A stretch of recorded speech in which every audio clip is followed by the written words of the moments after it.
Hello guys, आज की series में हम बात करते हैं ब्रह्मपुत्र की सहायक नदी के बारे में। इससे पिछली क्लास में हमने ब्रह्मपुत्र के बारे में बताया था, उसके उद्गम के बारे में बताए थे। टॉपिक को शुरू करने से पहले आपको बता दें कि उत्तराखंड पर वीडियो लेखपाल के अकम्पनी से संबंधित प्रैक्टिस सेट कराए जा रहे हैं। आप उन्हें ज़रूर देखिएगा और चैनल पर नए हो तो चैनल को सब्सक्राइब कीजिएगा।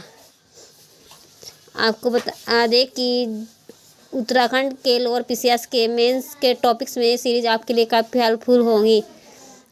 बात करते हैं आज के टॉपिक के बारे में, ब्रह्मपुत्र की सहायक नदियों के बारे में। दाएं तट से मिलने वाली नदियाँ सुबनगिरी, कामेंग, मानस, तीस्ता, संकोच नदी। और बाएं तट से मिलने वाली नदियाँ दिबांग, लोहित, कौपिली, मेघना या बराक। इन्हें हमने मैप से समझाया। दाएं तट से मिलने वाली नदियों का अलग बनाया है और दाएं तट से मिलने वाली नदी की आकृति अलग बनाई है। इसी में हम बता दें कि सबसे मुख्य नदी है तीस्ता नदी। ब्रह्मपुत्र की सहायक नदी उद्गम हुआ है चोलामू झील के निकट जिम ग्लेशियर से। तीस्ता नदी को सिक्किम की जीवन रेखा कहते हैं, लाइफलाइन। बांग्लादेश में जाकर ब्रह्मपुत्र नदी से मिलती है। और तीस्ता की सहायक नदी है रंगपो नदी। भारत और बांग्लादेश में विवादित रहती है तीस्ता नदी। बराक नदी की लंबाई है 900 किलोमीटर।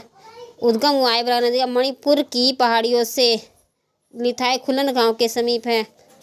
बराक की ही मुख्य धारा है मेघना नदी। बांग्लादेश में सुरमा मेघना नदी भी कहते हैं। लोहित नदी पर भारत का सबसे लंबा से पुल बना है भूपेन हजारिका असम के गायक थे। इस पुल की लंबाई 9.15 किलोमीटर। पुराना नाम था भूपेन हजारिका पुल का डोला सादिया पुल। लोहित नदी को खूनी नदी भी कहते हैं। खूनी नदी होने का कारण है कि लाल मिट्टी बहुत अधिक पाई जाती है और यह इस नदी में बहाकर आती है, इसीलिए इसे खूनी नदी कहते हैं। कपिली नदी कामरूप नगर कपिली नदी के तट पर है। असम का प्राचीन नाम कामरूप है।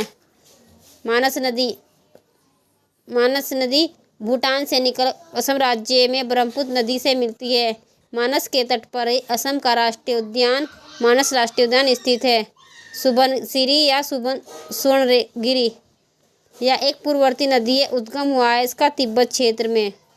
संकोच नदी उत्तरी भूटान से निकल असम और पश्चिम बंगाल के बीच बहती है। ब्रह्मपुत्र का महत्वपूर्ण बिंदु है कि बोगली ब्रिज ब्रह्मपुत्र नदी पर स्थित है। लंबाई 5 किलोमीटर। भारत का सबसे लंबा सड़क सह मार्ग है। ब्रह्मपुत्र पर स्थित है डिब्रूगढ़ और गुवाहाटी। लद्दाख नदी है वांगचू के नाम से भी जानी जाती है। गाइस, चैनल पर नए हो तो चैनल को सब्सक्राइब करना और अपने दोस्तों के साथ शेयर